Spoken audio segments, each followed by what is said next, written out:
It's 4:15 Friday afternoon in Livermore, and I'm going to Del Val and I'm going to try and catch some fish.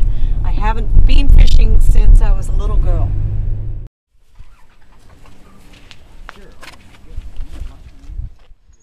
Historically, references date back to 2000 BC in Egypt, where silk line, needle hook and bamboo rod using cooked rice as bait was used. We also find it 4th century China, Greek, Assyrian, Roman and Jewish writings that mention it. Apart from United States oceanic commercial fishing interests that stock our stores, many regard fishing as a leisure sport. I found consensus from online videos that men enjoy wrestling the elements trying to catch the big one out at sea, or fly fishing inland lakes and streams. However, my cousin Jack is a spare-time Australian recreational fisherman and enjoys including his family on board his boat. As you can see from the statistics, 20% of all males 16 years and older went fishing, while only 6% of females fished.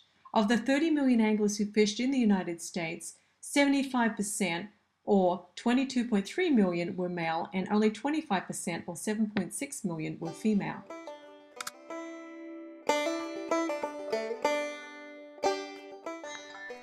These statistics hold true in my family as well. I remember fishing with my family from childhood until pre-teen years and then not going ever since. We'd stand on the riverbank and we'd cast out with the help of my dad, who baited the hook, unraveled the snags in my line. Occasionally I'd catch a fish, which thrilled me. I'm going fishing for anything I can find. Look at this chart. When I checked out a number of fishing sites, at least 80% or better featured pictures of males holding fish compared to only about 20% of women.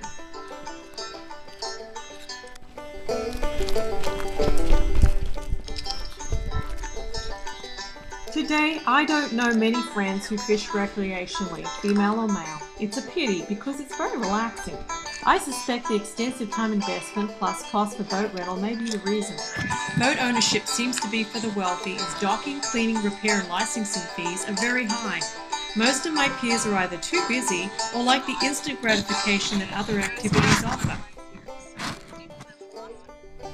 And it goes down quite a ways here, so it's deeper than the last one, so I'm going to see if this is any better. And I'm going to use my wonderful worms. Yeah, they're smelling pretty ripe. I'm glad it's not hot.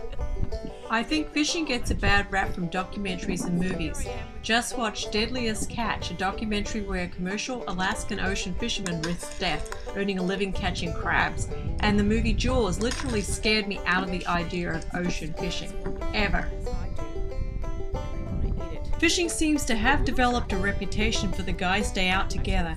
You rarely hear about women getting together for a good day of fishing. It seems to have become stereotypical that it's a manly sport and women are relegated to shopping expeditions while the men go out to socialize and hunt. This seems to be more an American tradition, unlike countries in the Pacific area. Gender and Trade mention that women are an integral part of the fishing culture along shore, while men are involved in deep-sea fishing tasks. Look at this! It just wiggles like a real worm, and it looks like it's a real worm, and I don't know, I want to put it in the water and see if it's going to act like a real worm by catching a real fish. I felt that the idea of fishing fit well for my assignment. However, the fact that I needed a photographer made the assignment seem a bit staged for me. I also felt that it would have been better for my photographer friend to fish so we could enjoy our time together fishing. Some of the reasons I haven't attempted fishing was due to a lack of time. Pressures from family, work, school and church dictate how I spent my time, and I was also worried about being alone in a remote area for safety reasons. Another problem was lack of access to water areas, including land access. The FOWA site mentions that there are substantial obstacles for anglers due to closures. Many of the state parks with good fishing have been closed the last couple of years. This, coupled with low rainfall, sometimes meant driving further to find a good fishing place, inhibiting the activity from being practical. I found an interesting online organization for women fishermen. The International Women's Fishing Association was established in 1955 to promote women's fishing in an area primarily dominated by men. This is a professional leisure group designed for women only. In retrospect, I look forward to and enjoyed the fishing trip, However, it definitely didn't challenge me. Having a boat would have afforded me a better chance to catch fish, and the overall feeling was pretty boring, apart from admiring the beauty of the lake. I would have preferred taking my easel and painting instead of fishing.